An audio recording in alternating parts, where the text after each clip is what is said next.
All right, joining me once again here on the Matthew Filipowicz Show is my good friend Ari Berman. Ari's work has appeared in the New York Times, Rolling Stone, The Guardian. He is a contributing writer for The Nation magazine, which you can find at thenation.com. You can also find him on Twitter at Ari Berman. Ari, thank you so much for being on the show again.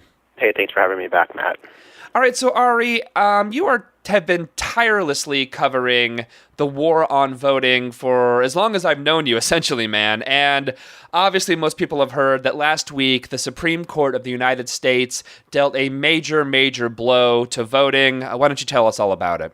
Yeah, well, to me, this was always the key target in the GOP's war on voting, was trying to roll back the Voting Rights Act, knowing that Section 5 in particular of the Voting Rights Act had stopped so many of the worst violations from occurring, because what Section 5 of the Voting Rights Act did is it forced states with the worst history of voting discrimination, particularly in the South, to have to clear changes with the federal government before they went into effect, with a burden of proof on those states and jurisdictions to prove that their changes were not discriminatory in order to put them into effect. And so that was the most powerful weapon the federal government had to stop discrimination, at least in those areas.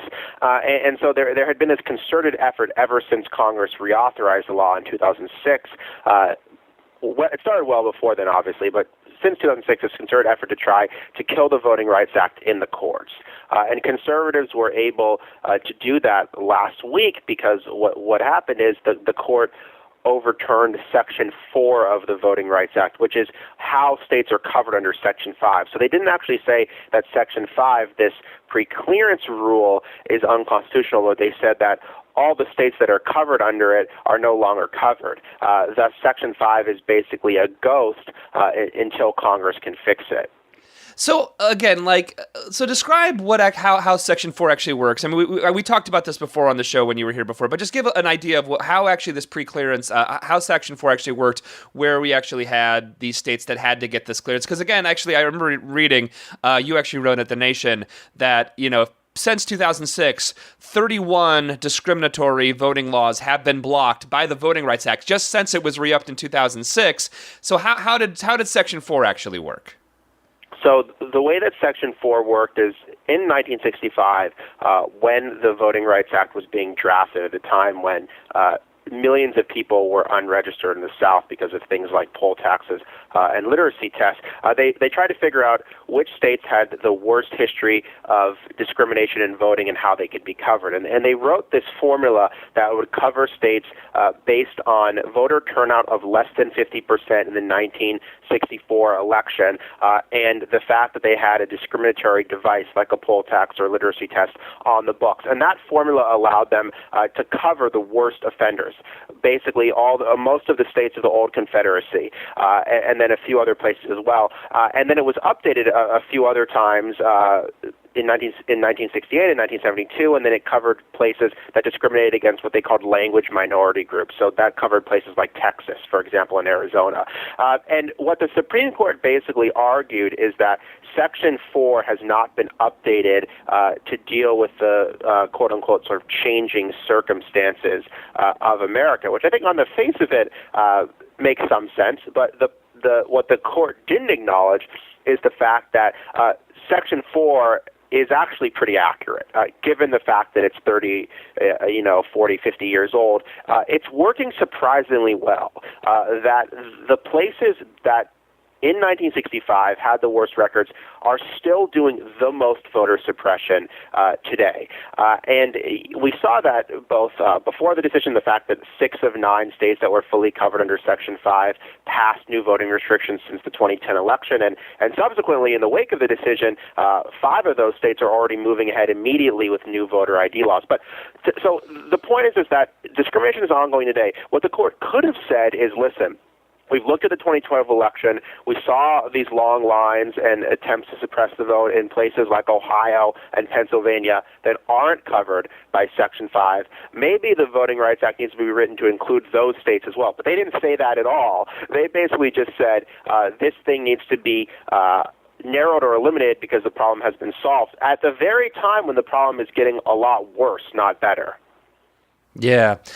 So you also write, and again, I'm talking to my friend Ari Berman, you talk about the ridiculous lack of constitutional argument that actually is made in the decision by the guy who wrote it, which is, of course, John Roberts, the Chief Justice.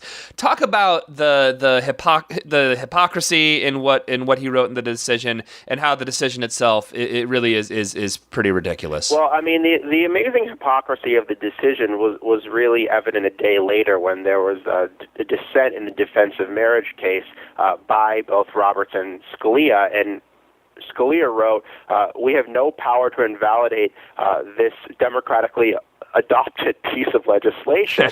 And Roberts said he concurred with Scalia, and that was shocking to me because DOMA is a bill that was passed fairly recently in 1996 that many of the co-sponsors have since disavowed. So there's really no congressional mandate for DOMA, and in fact you have people like Bill Clinton who signed the law saying it's no longer needed. On the flip side, the Voting Rights Act was not only signed overwhelmingly in 1965 by both members of Congress, but it's been reauthorized 4 times overwhelmingly with enormous bipartisan support. It's been signed by 4 different Republican presidents. So if there's any law that's justified based on congressional deference, it's the Voting Rights Act. I mean, there's among the strongest consensus for this act of any piece of legislation ever adopted. And so the idea that the court would say that they can't invalidate DOMA, but they can invalidate the VRA, I think just struck a lot of people as really ludicrous. The other thing is that